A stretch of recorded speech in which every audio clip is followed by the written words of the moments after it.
La FRCA, le GDS, l'ARP et le CIRAD vous présentent Terre d'ici, spécial Rita Animal.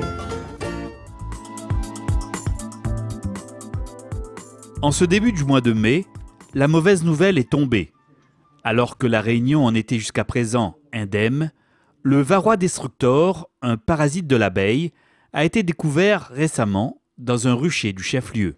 Varroa destructor a été mis en évidence sur un rucher sentinelle du réseau d'épidémiosurveillance SEA, ce qui est suivi épidémiologique des maladies des abeilles piloté par le GDS Réunion, donc sur la commune de Saint-Denis. Le diagnostic officiel a été posé mardi par l'ANSES, le laboratoire national de référence des maladies des abeilles à Sophia Antipolis. Une situation nouvelle qui inquiète en premier lieu les apiculteurs professionnels. C'est le coup de massue, c'est la catastrophe qui nous débarque d'un seul coup là. On s'attendait plus ou moins sans trop y croire parce qu'on avait toujours bon espoir, on est toujours plutôt confiant dans l'avenir. Mais là, ça nous met un coup de frein, un coup d'arrêt là.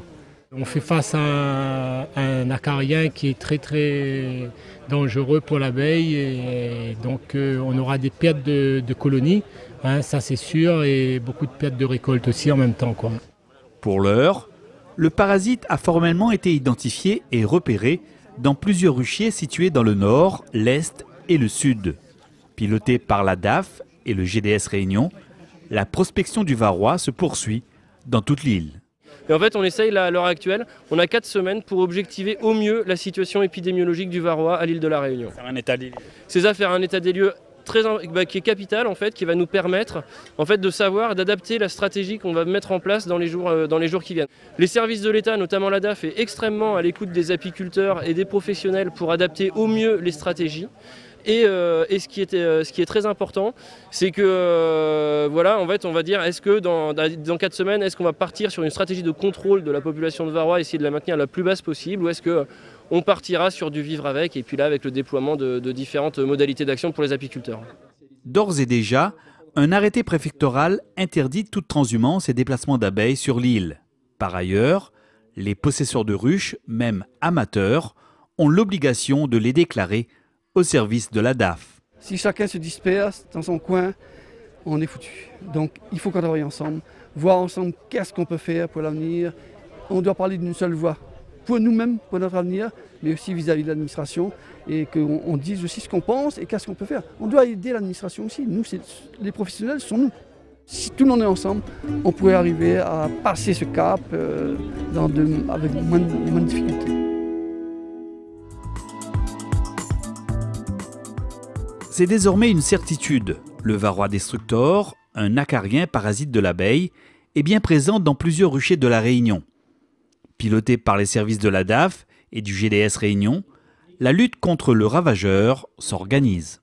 Tout apiculteur doit signaler, déclarer son rucher. C'est extrêmement important parce que ça va nous permettre de savoir l'étendue de la situation, la gravité. Est-ce qu'on est sur des zones avec forte densité de colonies, à faible densité? Tout ça va être autant d'éléments qui vont nous permettre d'adapter la stratégie de lutte. Face à ce ravageur redoutable, l'efficacité de la lutte repose entre autres sur la solidarité de tous les apiculteurs, professionnels et amateurs, afin de faire un front commun contre l'envahisseur. Apiculteurs, déclarés officiellement ou pas, on vous invite à signaler vos ruchers, soit de contacter, si vous n'êtes pas en règle au niveau de votre déclaration de rucher, au GDS de la Réunion. C'est très important.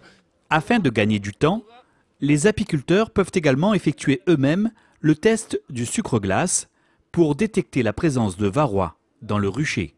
On fait tomber à la main dessus.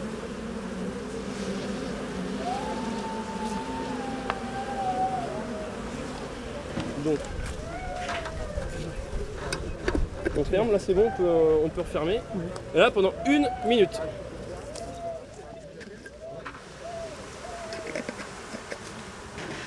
Donc voilà.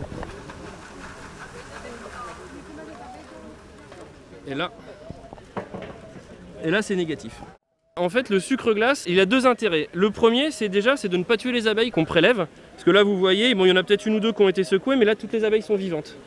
Le deuxième intérêt qu'il y a, c'est qu'en fait, le Varroa, il tient extrêmement bien, il est extrêmement attaché sur l'abeille, parce que l'abeille est un insecte qui est extrêmement poilu et en fait les ventouses du varroa s'attachent sur les poils de l'abeille et en fait le sucre glace, l'intérêt, on peut le faire aussi avec du talc, c'est que c'est extrêmement fin et du coup les particules de sucre elles se mettent entre le poil de l'abeille et les ventouses du varroa, elles décrochent le varroa et donc c'est comme ça qu'en secouant, normalement quand il y a du varroa, on arrive à le voir. On ne sombre pas dans le défaitisme. Moi, j'invite tous les apiculteurs à les détecter chez eux, à les mettre en place le maximum de mesures pour que dans 4 semaines, on puisse avoir l'état des lieux qui soit le plus précis possible et qu'on puisse choisir ensemble une stratégie. Les apiculteurs, une ruche, 2 ruches, jusqu'à 60 ruches où on est professionnel et au-delà, il faut qu'on soit solidaire. Solidaire dans la démarche qui a été mise en place dans le protocole, basé sur un arrêté préfectoral qui est en cours et qui est aujourd'hui applicable, pour que chacun communique et s'informe de la démarche à suivre.